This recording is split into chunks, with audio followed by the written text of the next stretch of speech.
យុទ្ធនាការអាហារខ្មែរត្រូវតែខ្លាំងយុទ្ធនាការអាហារខ្មែរត្រូវតែខ្លាំង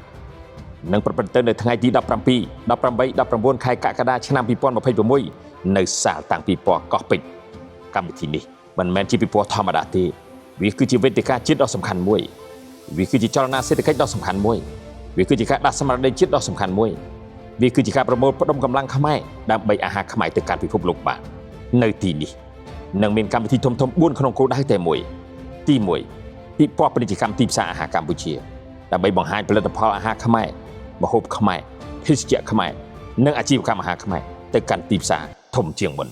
ទី2បង្វឹកសមត្ថភាពសហគ្រិនអាហារកម្ពុជាដើម្បីបង្កើនជំនាញស្តង់ដារការគ្រប់គ្រងការផលិតការវិនិច្ឆ័យការលក់និងការធ្វើទីផ្សារទី3ប្រកួតប្រជែងសហគ្រិនអាហារកម្ពុជា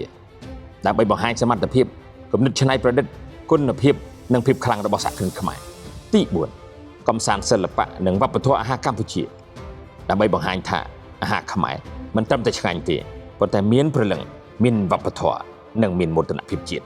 កម្មវិធីនេះនឹងប្រព្រឹត្តទៅនៅថ្ងៃទី17 18 19ខែកក្កដាឆ្នាំ2026នៅសាលតាំងពិព័រណ៍កោះពេជ្រសូមកុំមើលរំលងសូមកុំគ្រាន់តែស្ដាប់សូមកុំគ្រាន់តែគាំទ្រនៅក្នុងចិត្តសូមចូលរួមដោយសកម្មភាពពិតៗ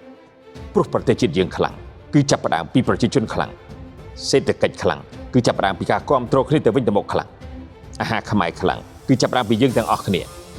ខ្មែរត្រូវតែខ្លាំងអាហារខ្មែរត្រូវតែខ្លាំងដាស់ស្មារតីជាតិ